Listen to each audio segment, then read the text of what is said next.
जरा सोचिए, एक तरफ सदियों से चली आ रही एक ऐसी महाशक्ति जिसे हराना नामुमकिन सा लगता है, और दूसरी तरफ एक नया साम्राज्य जो तूफान की तरह तेजी से आगे बढ़ रहा है। ये सिर्फ कोई आम कूटनीति नहीं है, ये ग्लोबल पावर का एक ऐसा महासंग्राम है जो पूरी दुनिया का नक्शा बदल कर रख देगा। पर्दे के पीछे आखिर चल क्या रहा है, इस एक्सप्लेनर में इस पूरे रहस्य को स्टेप बाय स्टेप डिकोड करते हैं। बीजिंग में तोपों की भव्य सलामी की गूंज अभी शांत भी नहीं हुई थी कि एक ऐसी चेतावनी सामने आई जिसने सबको हिला दिया। एक बड़ा और सच कहें तो थोड़ा खौफनाक सवाल पूछा गया, क्या चीन और अमेरिका फ्यूसिडाइड्स ट्रैप को पार कर सकते हैं? ये कोई हल्के में लेने वाला कूटनीतिक बयान बिल्कुल नहीं था। ये आने वाले भविष्य के एक खतरनाक चक्रव्यूह का बिल्कुल साफ इशारा है। अब सवाल आता है कि आखिर ये फ्यूसिडाइड्स ट्रैप है क्या बना, जिसकी परछाई आज पूरी मॉडर्न दुनिया पर पड़ रही है? इसके लिए 2400 साल पीछे चलते हैं। This is a leader who historically jumped at the chance to weigh in on volatile regions like Kashmir, often volunteering to mediate complex border wars. Trump's silence in Beijing represents a calculated concession.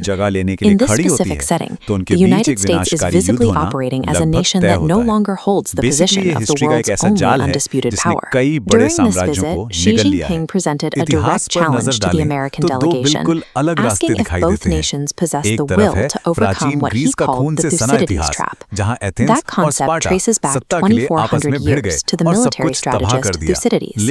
He identified a recurring pattern in history that explains the friction between competing superpowers. The trap describes the tension when a rapidly rising power threatens an established, slowing leader.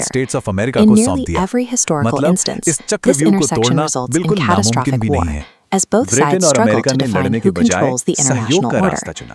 It is the rule that defined the fall of ancient Greece during the war between Athens and Sparta, and it remains the primary fear of modern diplomats. History offers one significant exception: the transition from the British Empire to the United States. Britain recognized its relative decline and chose to cooperate with the rising American power, avoiding a direct conflict through a shared strategic alliance. She is offering this same UK-US framework to the White House. He is essentially asking America to acknowledge China's rise and accept a peaceful transition to a secondary role to avoid a global war. Rejecting that offer is difficult because the US currently lacks the strategic depth to simply ignore China's terms.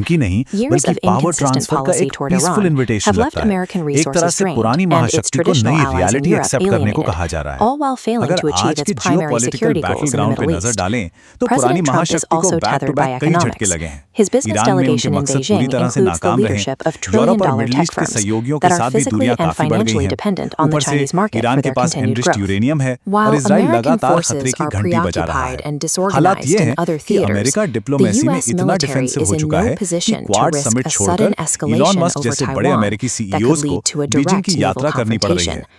Trump's silence on Taiwan functions as a forced defensive move, with American capital and military focus scattered across the globe. He has very few cards left to play at this table. The summit's imagery tells the story. While Xi remains composed, Trump's strained expression during their handshake suggests a leader aware of his diminishing leverage.